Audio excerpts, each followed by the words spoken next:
नमस्कार मंडळी, मी अभिनेत्री ऐश्वर्या कांबळे. मी आज आपल्याशी बोलणार आहे शिर्डी लोकसभा मतदारसंघाविषयी. हा मतदारसंघ 20 वर्ष झाले राखीव आहे, पण या मतदारसंघात निवडून येणाऱ्या खासदारांनी मतदारसंघाला पाहिजे तसा न्याय दिलेला नाही. एवढेच काय, बऱ्याचशा लोकांना हेच माहीत नाहीये की खासदार कोण आहे, आणि पंतप्रधानही चुकीचे निर्णय घेत असतील त्यांनाही दिल्लीत जाऊन लढतील. मी आज आपली ओळख शिर्डी मतदारसंघाला योग्य न्याय मिळवून देतील आणि दिल्लीलाही साईबाबांच्या शिर्डी पुढे झुकवतील असे सर्वात तरुण आणि दमदार भावी खासदार म्हणजेच भारत संभाजीराजे भोसले. नमस्कार सर. मला सर्वप्रथम आपल्या ह्या दमदार नावाविषयी माहिती द्या.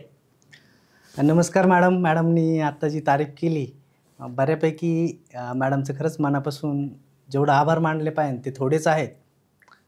मॅडम आता हे खरं हे नाव हे मला योगायोगाने म्हणजे याच्या मागं ज्या व्यक्तीचं श्रेय आहे ती माझी पणजी अनुसाहेबाई दगडू भोसले. वयाचे 105 वर्ष ती जगली आणि तिचं जे स्वप्न होतं तिने ते माझ्यात बघितलं. तिने तिच्या नातांचं नाव शिवाजी संभाजी ठेवलं कारण शिवाजी महाराजांची ती खूप मोठी फॅन होती. आणि त्याच्यानंतर योगायोगाने माझं नाव तिने भारत ठेवलं कारण भरत नावाच्या राजाची पण ती खूप फॅन होती. आणि हे नाव ठेवण्यामागं तिला असं तिने मला लहानपणी सांगितलं. वयाची तिचं मला फक्त ती 12च वर्ष भेटली, पण त्या 12 वर्षात असं काही शिकून गेली का जगातला कुठलाही माणूस माझ्यासमोर बसला आणि त्याच्या ज्या काही समस्या आहे ते मी 100% सोडू शकतो. तर हे नाव ठेवण्यामागं कारण भरत नावचा जो राजा होता त्याचं तर श्रेय आहेच आहे, पण डॉक्टर बाबासाहेब आंबेडकरांची चळवळ आमच्या पणजीने खूप जवळून बघितलेली आहे आणि बाबासाहेबांची ती खूप मोठी फॅन होती. आणि बाबासाहेबांनी हिंदुस्थानाला भारत नाव दिलं आणि या नावाला कुठंतरी ती मोहित झाली आणि तिला असं वाटलं का आपल्या पंथाचं नाव पण भारत पाहिजे आणि म्हणून तिने हे भारत नाव दिलेलं आहे. आणि लहानपणीच मला सांगितलं, बाळा तू जन्माला आला तर 100% आपण मरणार आहोत, पण जाता जाता तुला या समाजासाठी काहीतरी करायचं आहे. आणि मला लहानपणीच सांगितलं का बाळा माझं स्वप्न तुझ्याकडून खूप मोठं आहे, तिला मला या देशाचं पंतप्रधान होताना बघायचं आहे आणि त्याच दिशेने माझी वाटचाल चालू आहे. आज माझी म्हणजे जनतेला माझी इच्छा कळालीच काय पाहिजे का भविष्यात मला देशाचा पंतप्रधान व्हायचं आहे. आणि म्हणून आज मी तुमच्यासमोर या नावामुळं खूप दमदार नाव आहे, या नावामुळे माझे कामं म्हणजे आडतच नाही. जेव्हा मी फोनवर जरी बोललो समोरच्या व्यक्तीने मला बघितलं नसेल तरी फक्त असं भारत संभाजीराजे भोसले बोलतो एवढ्यामुळेच माझं समोरचे कामं होतात. आणि मला खरंच माझ्या पणजीचं आता मनापासून आभार माना वाटतं का तिने मला एवढं दमदार नाव दिलंय. सर मला एक सांगा, तुम्ही राजकारणात येऊन डायरेक्ट शिर्डी लोकसभा लढण्याचा का निर्णय घेतला? मॅडम याच्या मागं खरं तर एक खूप मोठी परिस्थिती आहे. आणि आज मी मुलाखतीला सुरुवात करण्यापूर्वी जे माझे गुरु आहेत आणि गुरूंचे पण गुरु आहेत आणि गुरूंच्या पण गुरु आहेत आणि या तिघांनी पण समाजाला यस यस यस दिलेला आहे. आणि ज्यावेळी मी एस एस एस बोलतो त्यावेळी मी खूप मोटिवेट होतो. तर हे एस एस काय आहे आणि माझे गुरु कोण आहेत याबद्दल मी सर्वात प्रथम सांगणार आहे. माझे गुरु ज्यांच्यामुळे या जीवनाचं सोनं झालं ते माझे गुरु डॉक्टर बाबासाहेब आंबेडकर यांनी या देशाला संविधान दिलं. माझे गुरु डॉक्टर बाबासाहेब आंबेडकर यांचे पण गुरु शिक्षणाचे जनक क्रांतीसूर्य ज्योतिबा फुले यांनी आपल्याला शिक्षण दिलं. आणि महात्मा फुलेंचे पण गुरु छत्रपती शिवाजी महाराज रयतेचे राजे यांनी आपल्याला स्वराज्य दिलं. आणि म्हणून या तिन्ही महामानवांना वंदन करून आपण या मुलाखतीला सुरुवात करूया. मॅडम लोकसभा डायरेक्ट लढवण्याचं कारण असं की मी तुम्हाला सांगितलं माझ्या पणजीने माझं नाव का भारत संभाजीराजे भोसले ठेवलं हे एक तर कारण आहे. पण आजची परिस्थिती बघता मी एक सर्वसाधारण कार्यकर्ता आहे आणि कार्यकर्ता असताना आपण बघितलं पक्षांवरती विश्वास ठेवला, पक्षाने जो निर्णय घेतला, जो आमदार खासदार आपल्या मतदारसंघाला दिला, आपण डोळे झाकून त्यांच्यावरती विश्वास ठेवून त्यांना मतदान केलेलं असतं. पण ज्यावेळेस ते कुठंतरी लोभापायी बळी पडतात आणि विकले जातात आणि निवडून आल्यानंतर आपण जे आपले विरोधक आहेत म्हणजे जे दुसऱ्या पार्टीच्या बाजूने असतात त्यांच्यासमोर आपण खूप छानपणे डान्स वगैरे केलेला असतो, आमचा खासदार निवडून आला आणि भविष्यात 2 महिन्याने असं कळतं अरे तुमचा खासदार विकला गेला आणि तो आमच्या पार्टीकडून आला. त्यावेळेस ज्या समोरचे लोक बोलतात ना त्यावेळेस खूप वाईट वाटतं. आणि माझ्यासारखीच सगळ्या कार्यकर्त्यांची अशी परिस्थिती झालेली असते. आणि जे आपले विचार असतात, आपण जे मतदारसंघात कामं करू शकतो तसे जे आपण ज्यांच्यावर विश्वास ठेवला ते करू शकत नाही. आणि म्हणून मी स्वतः या मतदारसंघात खासदार म्हणून उभं राहण्याचा हा निर्णय घेतलेला आहे. आणि असं दाखवायचं आहे का एक शेतकऱ्याचा मुलगा पण खासदार होऊ शकतो ही एक या मतदारसंघातून माझी चळवळ असणार आहे, तळमळ असणार आहे आणि म्हणून मी डायरेक्ट मतदारसंघात येऊन खासदार होण्याचा निर्णय घेतलेला आहे. सर, आपण शिर्डी लोकसभा अपक्ष का लढवणार आहात?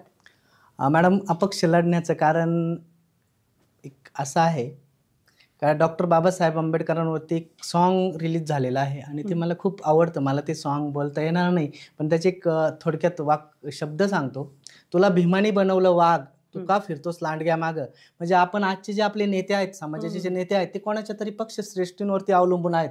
पक्षाने दिलं तरच त्यांना तिकीट भेटणार आहे आणि बाबासाहेबांमुळे आज आपण मतदानाचा आपल्याला अधिकार दिलाय. बाबासाहेबांमुळे आज आपण कुठल्या तरी पदावर उभं राहतो, तर आपण का कोणत्या पक्षश्रेष्ठींचा निर्णय मानायचा? जर आपल्याला आपल्या मतदारसंघात काम करायचं असेल तर कोणत्या तरी पक्षश्रेष्ठी सांगणार तेव्हाच आपण निर्णय घेणार. तर हे मला कुठंतरी बुद्धीला पटत नाही. आणि भारत 1947 साली स्वतंत्र झाला आहे आणि माझं नाव भारत आहे. मला गुलामगिरी अजिबात आवडत नाही, म्हणून मी माझे निर्णय स्वतः घेतो आणि म्हणून मी या मतदारसंघामध्ये अपक्ष लढण्याचा निर्णय घेतलेला आहे. सर, तुमचं आजच्या राजकारणाविषयी काय मत आहे? मॅडम, आजचं राजकारण खरं तर बाजार झाला आहे, एक व्यापार झाला आहे. आज बघितलं जे काही केंद्रातून राज्यात जे कामं मंजूर होतात, मी स्वतःही 2018 पर्यंत एक गव्हर्नमेंट कॉन्ट्रॅक्टर राहिलेलो आहे आणि मला अक्षरशः लोकप्रतिनिधी आजची एखाद्या काम जर द्यायचं असेल, जसं आपण बघतो ई टेंडर झालंय, पण ई टेंडर पण मॅनेज करतात आणि एखादं काम आजच्या स्थितीला 25% विकलं जातं. म्हणजे लोकप्रतिनिधी 15% अमाऊंट घेतात, 10% जे शासनाचे अधिकारी आहेत, इंजिनियर वगैरे, ते 10% घेतात, 10% कटिंग होते. म्हणजे जर एखादं काम 100 रुपयाचं असेल तर त्याच्यामध्ये 35 रुपये हे कटिंगमध्ये जातात, 10-20% ठेकेदार होतात आणि ते काम 40 ते 50% होतं. म्हणून ते निकृष्ट दर्जाचं होतं आणि लोकांना याच्यात काही घेणं देणं नाही. लोकांना असं वाटतं जाऊन द्या, सरकारचा पैसा जातोय, आपला काही तोटा नाही. लोकांना हे माहिती नाही, सरकारच्या तिजोरीतून जो पैसा येतोय तो आपल्याच खिशातला असतो. जे आपण वस्तू वगैरे घेतो त्याच्यातूनच हा पैसा जातो आणि आजचे राजकारणी फक्त एक व्यापार म्हणून याच्याकडे बघतात. जसं स्वराज्यापूर्वी शिवाजी महाराजांचा अगोदरचा जो काळ होता, स्त्रियांवरती अत्याचार व्हायचे, बलात्कार व्हायचे, शेतकऱ्याच्या पिकाची नासधूस केली जायची आणि याच्यावर कोणी लक्ष देत नव्हतं. सेम आजची स्थिती आहे आणि आता आपल्याला कुठंतरी यात बदल केला पाहिजे. आजचं जे राजकारण आहे अगदी गलिच्छ लेवलचं राजकारण आहे आणि याच्यामध्ये बदल आपल्याला घडवायचा आहे असं मला वाटतं. म्हणजे हा सर्व पैशांवरचा खेळ आहे. हा, म्हणजे आपण जे राशन वगैरे म्हणतो, हे म्हणजे आपण जे टोल भरतो, जे आपण पैसे भरतो, त्यातून येणाऱ्या गोष्टी आपल्याला वाटतं सरकारकडून येतात. आपल्याला वाटतं सरकारकडून. आता एक छोटंसं उदाहरण मी तुम्हाला सांगतो. आताच आपल्याकडे राशनच्या दुकानामध्ये एक पिशवी आलेली आहे बघा. ती पिशवीवरती पूर्णपणे मोदीची जाहिरात आहे, मोदी सरकार की गॅरंटी. पण आपण एक सर्वसाधारण व्यक्ती याचा कॅल्क्युलेशन करत नाही. आज ती पिशवी बनवायची म्हटलं तर 15 ते 20 रुपये खर्च आहे आणि 100 करोड लोकांना जर ती पिशवी वाटली तर आज जवळपास आपल्या तिजोरीतले, सरकारच्या तिजोरीतले जवळपास 1500 ते 2000 कोटी रुपये खर्च झालेले आहे आणि त्याच्यावरती जाहिरात आहे मोदी सरकार की गॅरंटी. जर भारत सरकारचा पैसा वापरणार आहे आणि मोदी सरकार गॅरंटी देणार म्हणजे काय बाप का राजे काय? याच्यामध्ये कुठेतरी काहीतरी बदल झाला पाहिजे. आणि जर आपल्यासारखे तरुण जर पुढे आले नाही तर हा देश, मोदींचं एका भाषण मी ऐकलं होतं, त्याच्यामध्ये मोदी म्हणतात माझ्या रक्तात व्यापार आहे आणि मी व्यापारी आहे. तर मोदींनी खरंच हा देश विकलाय आणि आज आपण जर लक्ष दिलं नाही तर भविष्यात आपण परत पहिल्यासारखे गुलाम असणार आहोत. त्याच्यामध्ये कुठेतरी बदल होण्यासाठी तरुणांनी पुढे आलं पाहिजे. आपण पण काहीतरी बदल केले पाहिजे आणि या देशाला एक नवीन दिशा दिली पाहिजे.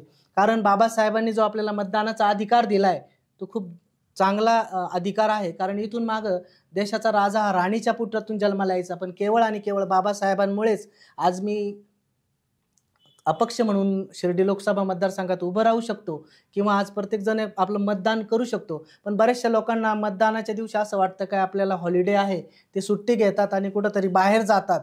पण जर आपण असं करत राहिलं तर आपल्या पुढच्या पिढ्या 100% बर्बाद केल्याशिवाय राहणार नाही.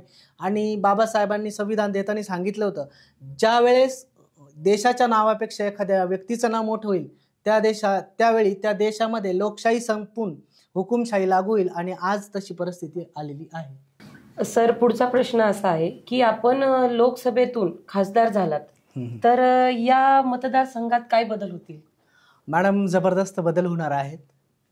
खासदार होण्यामागं आपल्या हातात कुठंतरी पॉवर असलं तर आपण काहीतरी बदल करू शकतो, हा एक माझा उद्देश आहे. आणि जनतेला मला खूप काही द्यायचं आहे. माझे जे मी बदल घडवणार आहेत ते बदल साजासजी पचणारे नाही आहेत नाही. किंवा मला माहिती याच्यामुळं मला मतदानाला पण फटका बसणार आहे. पण जे मी बोलतो ते करतो. कारण माझे गुरु डॉक्टर बाबासाहेब आंबेडकर आहेत आणि मला त्यांच्या शब्दावरती तसं चालायचं आहे, म्हणून मी तसे काही बदल करणार आहे. शिर्डी मतदारसंघामध्ये मी जेव्हा खासदार होईल त्याच्या पहिल्या दिवसापासून दारू 100% बंद करणार आहे.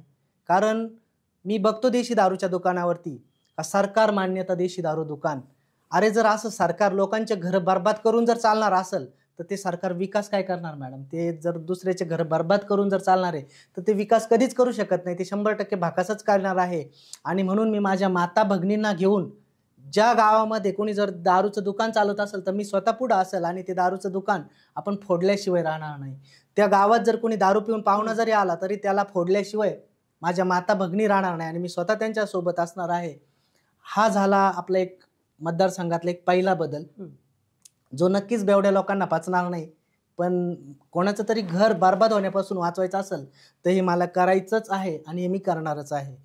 दुसरं, जे मतदारसंघामध्ये आपण बघतो शिर्डी मतदारसंघ पहिला असा असेल का जो व्यसनमुक्त असेल. त्या मतदारसंघामध्ये कुठलाही अंमली पदार्थाचं कोणी व्यसन करणार नाही. भलं तो मालपाणी उद्योग असेल तो पण मी बंद पाडण्याच्या, म्हणजे तिथून कॅन्सरची जर निर्मिती होती तर 100% त्याला पण माझा विरोध असेल आणि तो बंद पाडण्यासाठी मी केंद्रात नक्कीच आवाज उठवणार आहे. आणि गोवा मावा जे काय आहे ते पण बऱ्याचशापैकी मी बंद करणार आहे. हा झाला एक दुसरा बदल. त्याच्यानंतरचा बदल आहे, आज मी बघतोय मी स्वतः एक कॉन्ट्रॅक्टर होतो. आज माझे मित्र जे कॉन्ट्रॅक्टर आहेत, ज्यांची कॅपॅसिटी आहे, ज्यांच्याकडे क्वालिटी आहे, पण केवळ आणि केवळ ही जे 25% लोक पैसे घेतात कामाचे, लोकप्रतिनिधी जे इंजिनियर वगैरे असतात, त्याच्यामुळे त्यांना ज्या पाहिजे तशा प्रमाणात काम करता येत नाही, त्याला क्वालिटी देता येत नाही. आणि मी जेव्हा खासदार होणार आहे तर त्यामध्ये मी जेव्हा सगळ्यांना सारखे कामं वाटणार आहे, ही टेंडर सुद्धा मॅनेज करता येतं, कशा पद्धतीने करता येतं ते मला माहिती आहे. आणि ते कामं 100% इस्टिमेट रेटला भेटतील आणि त्यांना कोणत्याही लोकप्रतिनिधीला 1 रुपया देण्याची सुद्धा गरज पडणार नाही. मग ते आमदार असतील, जिल्हा परिषद सदस्य असेल, कोणीही असू द्या. कारण खासदाराचा पावर हा आमदार खासदार यांच्यापेक्षा जास्त असतो आणि ते आपण दाखवून देणार आहे. त्या ठेकेदारांना मी स्वतः कामं वाटणार आहे आणि त्यांच्याकडून कोणीही 1 रुपया घेणार नाही. याच्यामुळे ते कामं क्वालिटीची होतील आणि जास्त काळ टिकतील. लोकांचा पैसा लोकांसाठीच वापरला गेला पाहिजे, या लोकांना मध्ये खाता आला नाही पाहिजे, म्हणून हे काम त्यामध्ये चांगल्या पद्धतीने असेल. आणि असे भरपूर बदल होतील. आता आपण बघतोय सरकारी काम करत असताना जे सरकारी अधिकारी आहे, समजा पोलीस स्टेशनमध्ये एखादा व्यक्ती फिर्याद द्यायला गेला तर त्या फिर्यादीकडून आरोपीची पूर्ण हिस्ट्री पोलीस समजून घेतात. त्या आरोपीला बोलावतात आणि फिर्यादीवरच गुन्हा दाखल करायला लावतात आणि दोघांनाही म्हणतात आम्ही तुम्हाला अटक करू. त्याच्यामुळे कोणीच कोणाकडे येत नाही, फक्त पोलीस पैसे खातात. जसं 1993ला दाऊद महाराष्ट्राच्या बाहेर गेलाय तेव्हापासून हे राजकारणी आणि पोलीस मिळून जनतेला लुटताय आणि ही लूट कुठंतरी थांबली पाहिजे. सरकारी अधिकारी आपले नोकर आहेत आणि जनताही त्यांची मालक आहे, तर जनतेला ते कधीच मालकासारखं वागवत नाही. जेव्हा मी खासदार असेल तेव्हा पूर्ण जनतेला मी 24 तास माझा नंबर चालू असेल. जनता मला कधी येऊन भेटू शकते आणि त्यांचं काम ते आपल्या मुलाप्रमाणे किंवा भावाप्रमाणे माझ्याकडून ते काम करून घेतील आणि मी सदैव त्यांच्या पाठीशी असेल. हा एक बदल असेल. आणि सगळ्यात महत्त्वाचा मुद्दा, आज कुठलंही सरकार रोजगाराचा जो मुद्दा आहे तो बाजूला ठेवतंय. कोणी म्हणतं भोंगे बंद करू, कोण काय अशी आश्वासनं देतात पण ते काही करत नाही, फक्त एक गाजरं दाखवले जातात. पण मी आज कुठल्याही पदावर नसताना मी आज आत्ता ताबडतोब तुम्हाला तुमच्या कलेप्रमाणे, शिक्षणाप्रमाणे किंवा पात्रतेनुसार आज आत्ता ताबडतोब रोजगार देऊ शकतो. जो माझा स्क्रीनवरती नंबर आहे तुम्ही कधीही मला संपर्क करा आणि तुमच्या पात्रतेनुसार तुम्हाला जो रोजगार मिळणार आहे. कारण मला या ठिकाणी लोकांना नोकऱ्या देऊन त्यांना नोकर नाही बनवायचं, तर मी एक व्यावसायिक प्रशिक्षक आहे. मला लोकांना व्यवसायाची माहिती देऊन त्यासाठी कसं लोन दिलं जातं, त्या व्यवसायाचं मार्केटिंग कसं होतं, आणि मला जसं बाबासाहेबांचं स्वप्न होतं माझा तरुण हा सुटाबुटात आला पाहिजे, सेम तेच स्वप्न माझं आहे. माझा तरुण हा सुटाबुटात आला पाहिजे, त्यांचे स्वतःचे व्यवसाय निर्माण झाले पाहिजे आणि त्यांच्या व्यवसायातून जो माल निर्माण होणार आहे तो परदेशात विकला गेला पाहिजे आणि परदेशातले पैसा आपल्या देशात आला पाहिजे. तेव्हाच आपला देश आर्थिक साक्षर होईल. हे एक माझं स्वप्न आहे आणि त्या दिशेने नक्कीच हा एक भव्य बदल असेल. पण हे बदल घडविताना तुम्हाला पण भरपूर विरोध होणार आहेत, हे तुमच्या लक्षात येतंय का? हा मॅडम, विरोध तर मला खूप होणार आहे. आता आंबेडकरांनाच त्रास झालाय, आपल्या बाबासाहेब आंबेडकरांना, तर आता तर तुम्हाला किती त्रास होईल? या तुमच्या खूप सुंदर प्रश्नाचं उत्तर मी शायरीच्या माध्यमातून देऊ इच्छित आहे. मौत का डर तो उनको लगता है जिनके कर्मों में दाग होता है, मौत का डर तो उनको लगता है जिनके कर्मों में दाग होता है। हम तो बाबा साहब की औलाद है, हमारे तो खून में ही आगे, खून में ही आगे. वा सर, म्हणजे यांनी पाहिलं शायरीतून कसं उत्तर दिलं. म्हणजे खरंच मी म्हणते हे युनिक खासदार असणार आहेत शिर्डी मतदारसंघाचे. मी पण आता उत्सुक आहे यांना खासदार बनताना पाहण्यात. सर, आपण नावाप्रमाणेच दमदार आणि तरुण खासदार असणार आहात, तर तुम्ही या तरुणाईला काय देणार आहात? मॅडम, नक्कीच खूप छान प्रश्न विचारला तुम्ही. तरुणाईला मी तर खूप काही देणार आहे. पहिलंच मी तुम्हाला सांगितलं, तरुणाईला सुटापुटात आणणार आहे. त्यांना नोकर नाही तर स्वतःच्या व्यवसायाचा मालक बनवणार आहे. पण सगळ्यात महत्त्वाचा विषय जो तुमच्याही पण मनात आहे, तुम्ही पण तरुण आहात, मी पण एक तरुण आहे, आणि तरुणांना काय पाहिजे असतं किंवा तरुणांचं काही दुःख असतं हे मी अगदी जवळून बघितलेलं आहे. आणि योगायोगाने माझ्या नशिबात ते दुःख आलं नाही, कदाचित तुमच्याही नशिबात ते दुःख येऊ नये. आता आपण त्या दुःखाबद्दल बोलणार आहे. खरं तर मॅडम, ह्या जाती धर्मामुळं जे तरुणांना त्यांचं प्रेम मिळत नाही, ते सगळ्यात महत्त्वाचं तरुणांचं दुःख आहे. आणि ज्यावेळेस आपलं प्रेम आपल्याला भेटत नाही त्यावेळेस खूप मोठं दुःख होतं, आणि तो तरुण त्याच्या ऐन उमेदीच्या काळातच हरल्या जातो आणि तो भविष्यामध्ये काही करू शकत नाही. तो एक तर व्यसनाच्या आहारी जातो किंवा काय. आणि या प्रेम तुटल्यामुळे फक्त त्याचा एकच लॉस होत नाही त्याचा एकट्याचा, ती प्रियशी पण लॉसमध्ये असते, प्रियकर पण लॉसमध्ये असतो, आणि तिचं लग्न दुसऱ्यासोबत फॅमिलीच्या मुळे किंवा समाजाच्या मुळे तिचं दुसऱ्याबरोबर लग्न होतं, तो दुसरा पण डिस्टर्ब होतो, आणि याचं पण दुसरी बरोबर लग्न होतं, ती पण ते एकमेकाला वेळ देऊ शकत नाही, आणि त्याच्यानंतर अनैतिक संबंध वाढतात. आणि आपण बघतो आज पोलीस स्टेशनला एवढ्या केसेस येतात. तर तरुणाईला ज्यांचं खरंच 18 वर्ष मुलीचं वय पूर्ण आहे आणि ज्या मुलाचं वय 21 वर्ष पूर्ण आहे, जे बाबासाहेबांचं स्वप्न होतं इंटरकास्ट मॅरेज, त्यांनी आज कायद्यामध्ये खूप सुविधा करून ठेवलेल्या आहेत.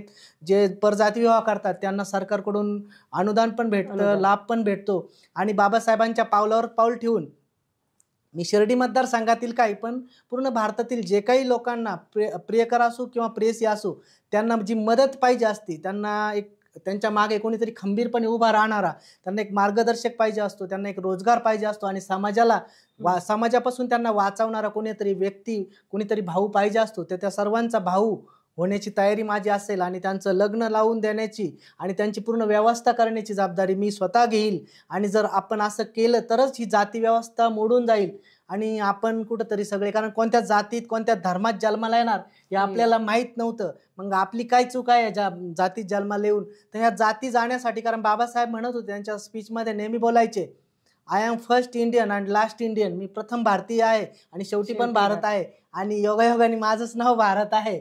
तर आपण जात ही नसली पाहिजे, आणि म्हणून परजाती विवाहाला मी जास्त सपोर्ट करणार आहे. आणि ज्यावेळेस त्यांचं प्रेम एकमेकाला भेटणार आहे तर 100% ते यशाच्या शिखरावर जाऊन पोहोचणार आहे. आणि इथून पुढचं आपलं भविष्य, तरुणांचं जे फ्युचर असणार आहे ते एक ब्राईट असणार आहे. त्यांना एक उत्तुंग भरारी त्यांच्या आयुष्यात ते मारू शकतात.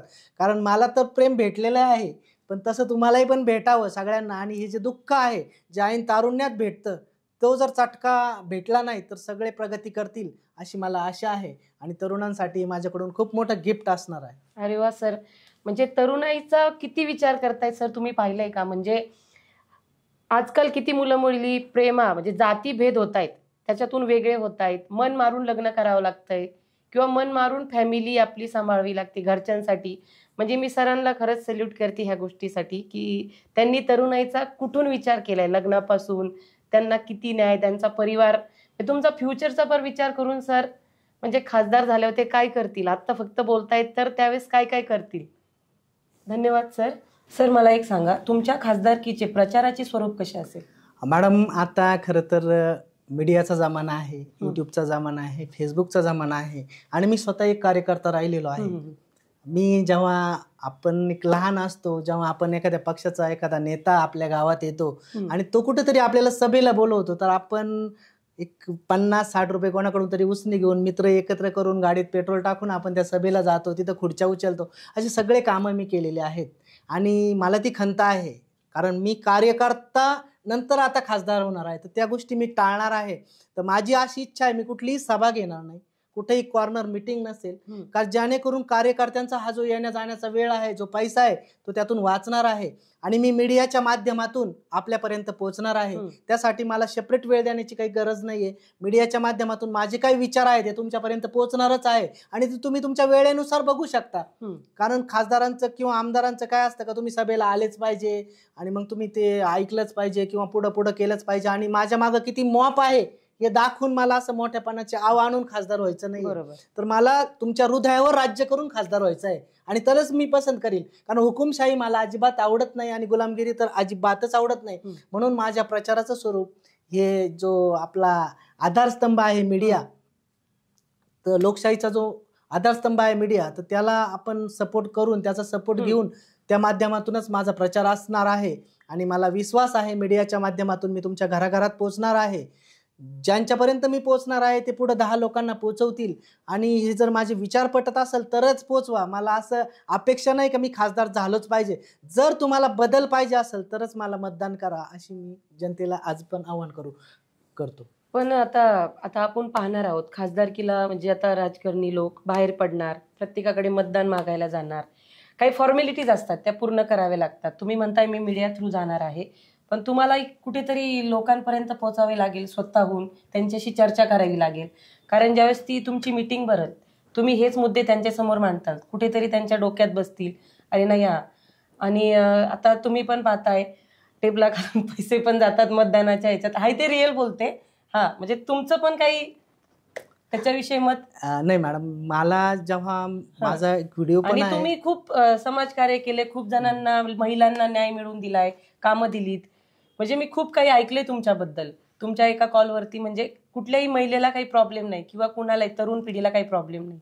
मला नाही वाटत की ते हे विसरतील. पण कधी कधी काय म्हणतो ना माणूस, पैशापुढे खचतो. बरोबर. हा, मग तुमचं काय म्हणणं आहे याच्यावर? मॅडम बरोबर आहे तुमचं. 2000 5000 लोक वाटतात, पण ते तात्पुरत्या स्वरूपाची मदत असते. दारू पिले गेले, संपला विषय. मला असं काही करायचं नाही. मला तुम्हाला रोजगार देऊन तुमची लाईफ कंपल्सरी बदलून टाकायची आहे. म्हणजे जे तुम्ही आज 2 5 10 हजार कमवत असेल, मला तुम्हाला लाखो रुपये कसे कमावता येतील असं शिकवायचं आहे. आणि मी असं नाही की मी खासदार झाल्यावरच करेल. तुम्ही आज आता ताबडतोब मला संपर्क करून तुमचं आयुष्य बदलू शकता. पण मला बाबासाहेबांचे ते शब्द आठवतात. बाबासाहेब त्या दिवशी खूप खुश होते ज्या दिवशी त्यांनी मतदानाचा अधिकार आपल्या सर्वांना दिला होता. आणि संसदेतून बाहेर पडताना त्यांच्या चेहऱ्यावरती एक वेगळं स्माईल होतं. संसदेच्या बाहेर पडताना बाबासाहेब खूप खुश होते आणि त्यांना आचार्य कृपलानी भेटतात आणि म्हणतात, बाबासाहेब आज काय भानगड आहे, तुम्ही खूप खुश दिसताय. तर बाबासाहेब त्यांना म्हणतात, इथून माग देशाचा राजा हा राणीच्या पोटातून जन्माला यायचा, पण मी आज अशी काही गोष्ट केली आहे का यामुळे देशाचा राजा हा राणीच्या पोटातून नाही तर मतदार पेटीतून जन्माला येणार आहे. आणि मॅडम त्यावेळेस आचार्य कृपलानी म्हणतात, बाबासाहेब तुम्हाला माहिती आहे तुमचे लोक विकाऊ आहेत, गुलाम आहेत आणि बेरोजगार आहेत, तर नक्कीच आम्ही त्यांना विकत घेऊ आणि आमची सत्ता प्रस्थापित करू.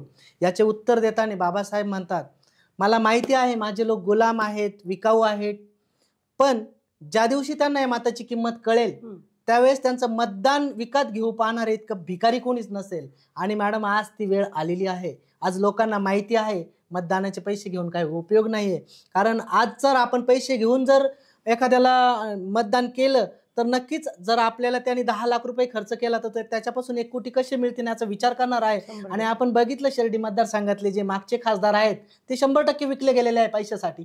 या पार्टीतून त्या पार्टीत, त्या पार्टीतून त्या पार्टीत. मग जर असे विकाऊ खासदार जर तुम्हाला पाहिजे असेल तर तुम्ही पैसे घ्या. आणि जर तुम्हाला प्रामाणिकपणे मतदारांसाठी काम करणारा, केंद्रात तुमच्याबद्दल आवाज उठवणारा आणि एक दमदार खासदार पाहिजे असेल तर नक्की तुम्ही माझा विचार करा. म्हणजे तुम्ही लोकांसाठी 24 घंटे अवेलेबल राहतात स्वतः, हे तुमचं यातून खासदारकीतून दिसून येते. सर, आता खूप महत्वाचा प्रश्न आहे तुमच्यासाठी. आपल्या जिल्ह्यातील, परत ऐका, आपल्या जिल्ह्यातील 2 मोठे नेते यांच्याबद्दल आपलं काय मत आहे? मॅडम खूप छान प्रश्न विचारला, जनतेच्याही मनातला आहे आणि खरंच त्यांच्यावर बोलणे इतका योग्य त्याचा मी नाही, पण तरी मी 100% या प्रश्नाचं तुम्हाला उत्तर देणार आहे. आणि एक योगायोग बघा, थोरात साहेब आणि विखे साहेब हे आपल्या नगर जिल्ह्याचे 2 मोठे नेते आहेत आणि मला अभिमान आहे त्यांच्यामुळे आपल्या शिर्डी मतदारसंघात नेहमी महसूल मंत्री पद येत राहतं, खूप मोठ्या लेवलचं पद येतं आणि खरंच त्यांचा अभिमान आहे. त्यांना बघूनच राजकारणासाठी राजकारणात येण्यासाठी मी मोहित झालेलो आहे. पण कधी कधी त्या दोघांमध्ये जो वाद आहे त्याचा ह्या मतदारसंघाला फटका बसतो आणि तो वाद मिटला गेला पाहिजे. कारण आज बघितलं आपण परिस्थिती, आज आमच्या संगमनेरची जर परिस्थिती बघितली मॅडम, तर फक्त दोघांचा जो वाद आहे याच्यातून कुठंतरी एकमेकावरती गैरसमज, हे मी असं म्हणणार नाही का विखे साहेबाच्याला जबाबदार आहेत, जेवढे विखे साहेब जबाबदार आहेत तेवढे त्याला थोरात साहेब पण एवढे जबाबदार आहे.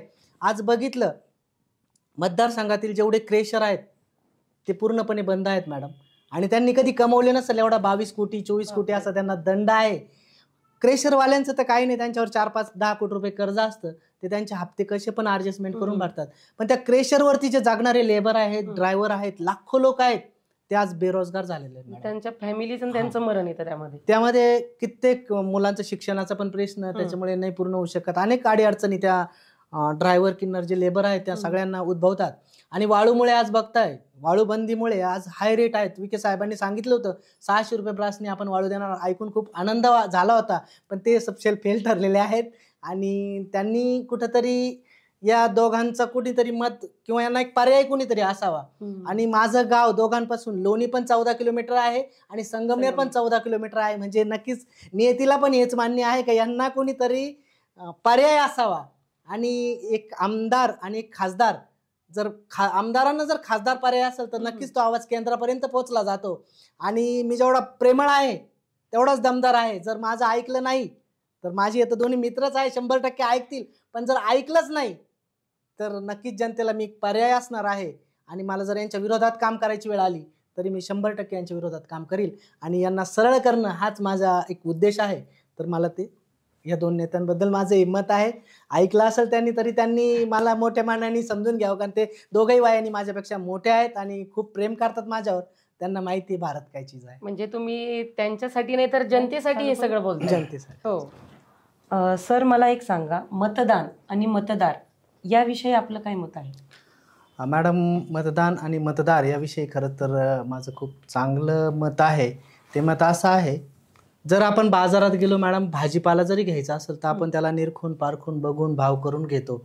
आणि जेव्हा आपण आपल्या मतदारसंघातून एखादा प्रतिनिधी निवडून द्यायचा आहे त्यावेळेस आपण काहीच विचार करत नाही. काही लोक तर मतदानाच्या दिवशी सुट्टी घेऊन बाहेर पडतात, पण डॉक्टर बाबासाहेब आंबेडकरांचे मतदानाविषयी विचार खूप वेगळे आहे. कारण जर त्यांनी तसंच ठेवलं असतं, मतदानाचा अधिकारच नसता दिला, तर राणीच्या पोटातून जन्माला येणाराच राजा असता. म्हणजे आज आपल्याला चहावाला पण आपला पंतप्रधान होऊ शकतो. तर आपण मतदान करताना त्या खासदार असेल किंवा आमदार असेल त्याची पात्रता जरी नाही बघितली, पण तरी त्याचे मतदारसंघाविषयीचे विचार काय आहेत, त्याचा जनतेसंबंधित काय विचार आहेत ते पण बघितलं पाहिजे. आणि तो खासदार किंवा आमदार त्या मतदारसंघात 24 तास अवेलेबल असला पाहिजे जनतेच्या सेवेसाठी.